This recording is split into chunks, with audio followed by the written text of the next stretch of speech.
Paren un poco. En Del Plata, la radio de la verdad. Lo tengo a Jorge Capitanich en línea, gobernador del Chaco, intendente de Resistencia, jefe de gabinete, senador. Bueno, con todos los cargos, ha pasado por varios cargos. Vamos a hablar un poquito, obviamente, de esto que prometimos durante la semana, de hablar de peronismo, o cómo se posiciona después de la condena contra Cristina Fernández. Jorge Alejandro Diviasi saluda, ¿cómo estamos? Te escucho muy bajo, a ver si podemos mejorar un poquito, aguardamos un chiquitito. A ver, te escucho. A ver ahí. Ahora me parece que sí, mejor. Sí, perfecto. Medio bajolón. A ver. Ahí estamos, Jorge. Bueno, la pregunta está hecha, Jorge. ¿Cómo se posiciona el peronismo después de la condena de Cristina y después de algunas declaraciones ayer de Axel Kicillof, que dijo, bueno, se va a consensuar una lista? ¿Cómo ves esto? ¿Se está encaminando esa unificación? A ver, nosotros mantuvimos en el seno del Consejo Federal Nacional del Partido Justicialista una amplia reunión en donde no solamente estábamos las distintas expresiones dentro del justicialismo, sino también otros partidos aliados. Y lo que quedó claro, el primero es la unidad dentro de nuestro espacio, hacia adentro, pero también hacia afuera, porque es necesario entender un modelo de convergencia política en virtud de, no solamente legitimarnos en términos de oposición política, sino también de alternativa hacia el año 2027. En ese sentido, unir es clave por una cuestión, no solamente de un plan de acción en lo inmediato, en solidaridad con Cristina, que es una injusticia absoluta y tremenda, sino también porque eso tiene que tener un correlato entre una agenda estratégica, una agenda política que tiene que ver con objetivos estratégicos y tácticos, digamos. Primero, objetivos estratégicos. Nosotros tenemos que tener una solidaridad, una agenda internacional, pero también el 26 de octubre. Yo siempre transmito este tema en términos de estrategia por lo siguiente. ¿Ellos qué quieren hacer? Quebrar la resistencia que nosotros tenemos en el Senado. ¿Por qué razón? Quieren tener mayoría calificada. ¿Y sabes qué hacen? ¿Qué pueden hacer con mayoría calificada? Dos cosas muy importantes. Primero, sacar una ley para ampliar la Corte Suprema de Justicia, tener 9 miembros y poner 6 propios. Eso sería terrible en términos de van a gobernar por decreto de necesidad de urgencia y cercenar todos los derechos habidos y por haber. Aplicar el liberalismo más duro, puro y cruel. Segundo, Ministerio Público Fiscal, artículo 120, Procurador General, con lo cual es perseguir a la oposición.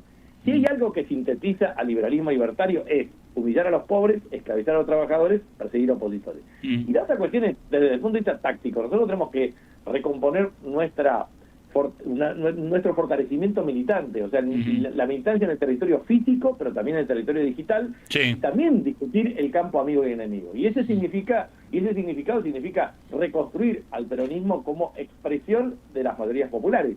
No es una cuestión fácil ni sencilla cuando te generan todas las acciones que la extrema derecha está acostumbrada a hacer, pero me parece que es nuestro gran desafío. ¿Ves, Jorge, que recuperar la palabra peronismo puede ser uno de los aglutinantes? Pero he escuchado a Massa sobre esto, Kicillof no tanto, Cristina quizás, pero aparece otra vez esa palabra que muchas veces, no sé si fue dejada de lado, pero parece que ese hoy es el leitmotiv del sector, de este sector opositor al modelo de Milei.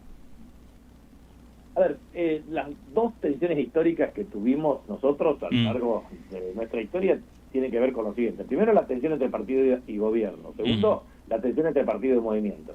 La tensión entre partido y gobierno se subsana claramente con el gobierno. O sea, el que conduce el gobierno conduce estratégicamente al partido y se acabó.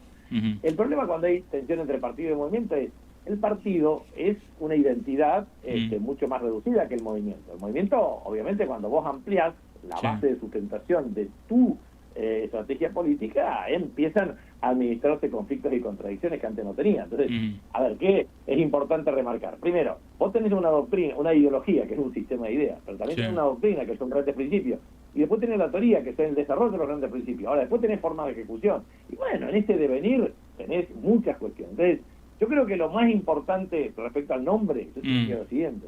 El Movimiento Nacional Justicialista siempre trató de aglutinar eso, Y la expresión puede adquirir distintas dimensiones. Nosotros estamos, digamos, claramente la patria, por ejemplo. La patria es una perspectiva individual, pero también sociológica colectiva, con lo cual, digamos, es una posesión en común de una herencia de recuerdos, decía Hernández Arregui. Entonces, yo te diría lo siguiente: creo que es necesario aglutinar desde una identidad en donde el peronismo obviamente es la clave, pero también expresar a la diversidad de sectores que hoy lo podemos representar y que no están representados por nuestro espacio. Por lo cual, el gran desafío nuestro es a quién representamos. Y nosotros tenemos que representar a los desposeídos, los minusválidos, a los que están fuera de esta representación liberal libertaria. Bien, estamos con Jorge Capitanich.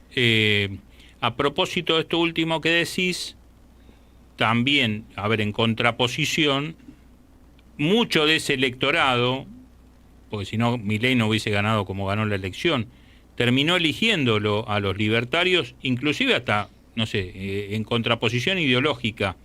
Yo no sé si es enamorar, volver a enamorar, cantar otra canción, la verdad que no lo sé, no soy político. Pero ¿cómo se recupera ese espacio perdido, inclusive con la Libertad Avanza haciéndole daño, insisto, a esos espacios? ¿Cómo los seducís? Porque ahí hay un desafío casi titánico, diría. Bueno, a ver, todavía la transversalidad política está absolutamente atravesada por la pugna distributiva, por cómo se distribuyen los recursos y obviamente cómo se administra el Estado y cómo interactúa el Estado marcado con la sociedad civil. Esa lucha, claramente el peronismo tuvo la capacidad siempre de expresar, pero ha cambiado la sociedad. De una economía industrial de base fordista pasamos a la economía del conocimiento. Sí. De sindicatos fuertes que representaban a trabajadores formales pasamos claramente a la mayor informalidad que se presume como existente. De la mayor equidad en la distribución del ingreso pasamos a la mayor inequidad posible hoy. Entonces, bueno, toda esa transición requiere, bueno, muchas veces identificar nuevos actores, requiere expresar la matriz sociológica con otra perspectiva y requiere claramente construir capacidad de acción colectiva. Y bueno, esa capacidad de acción colectiva significa alinear nuevamente los intereses, las preferencias y las conductas políticas. Y eso es el gran desafío de un partido. Ya no somos el partido de masas que aglutinamos una sociedad de masas. No, somos una expresión en una sociedad más individualista, más fragmentada, más heterogénea, con lo cual transformar heterogeneidad en homogeneidad, transformar fragmentación en mayor homogeneidad relativa, bueno, es un proceso que está en disputa. Sí, hoy tenés, digamos, cualquier consultor te va a decir si el peronismo o esta representación no logra ganar en primera vuelta, es mayor el antiperonismo y en un balotaje perdés. ¿Qué es lo que se dio en la elección con Milei? Por eso ustedes hablan de captar otros sectores para ganar una elección. Sí, pero aparte, yo creo que la sociedad argentina siempre está partiendo, y va desde saavedristas y morenistas de 1810, pasando por unitarios y federales, liberales y conservadores, radicales y peronistas, peronistas, antiperonistas, peronistas, no peronistas. Hoy yo pongo en duda la categoría de confrontación política. Yo diría que el antagonismo se puede expresar por coaliciones políticas complejas, diferenciadas y dinámicas. Con lo cual digo, ojo, hoy puede ser un emergente Milei que pueda absorber el PRO, la Unión Cívica Radical o ciertas tendencias liberales. Eso va a tender a desaparecer con las fallas, claro, porque acá la disputa está entre las fallas del mercado que tanto invocan ellos con las fallas del Estado. Entonces, nosotros cuando fallamos desde el punto de vista de la administración del Estado para tener efecto redistributivo o progresividad en la carga tributaria, naturalmente nuestros votantes, que son demandantes legítimos de esas aspiraciones, claramente nos votan en contra o no nos votan. Entonces, claramente lo que nosotros tenemos que ser capaces es representar adecuadamente los intereses que pretendemos representar. Ahora, cuando el peronismo tiende a ayornarse hacia expresiones de tendencias neoliberales, claramente entra en colisión con los intereses genuinos que representa. Y ahí está el problema, o sea, los salarios caen, naturalmente los trabajadores dejan de votarnos. Los trabajadores informales no tienen estabilidad macroeconómica y tendencia al crecimiento para generar maximización de sus beneficios y también cae nuestro apoyo. Entonces, claramente hay que entender que el diseño de las políticas públicas, su ejecución, y la satisfacción de los intereses colectivos de la sociedad tiene mucho que ver con el clivaje de la confrontación política y de la captura del voto. Jorge, ¿cómo va a ser en el Chaco la elección y cómo están, no sé si las alianzas o los acuerdos hoy? Mirá, en la provincia del Chaco, en las 3 últimas elecciones existe paridad de fuerza, 8 y 8, entre oficialismo y oposición. Ajá. Entonces, lo que nosotros estamos planteando es la unidad, o sea, nosotros tuvimos fragmentación de nuestro espacio, pero estamos trabajando para unir todo. La otra cuestión es para ampliar la base de sustentación de ese espacio, de manera tal de que nosotros, en la provincia, tenemos que renovar 2 senadores y 2 diputados nacionales. Ajá. Claramente, el gran desafío es vencer en esta contienda electoral a la Libertad Avanza, que fagocita el voto oficialista. Bien. Jorge, te agradecemos muchísimo la charla con Radio del Plata. Un abrazo grande. Igualmente, un abrazo, gracias. Gracias. Jorge Capitanich, gobernador del Chaco, intendente de Resistencia, jefe de gabinete, senador y muchos cargos más. En Del Plata, la radio de la verdad.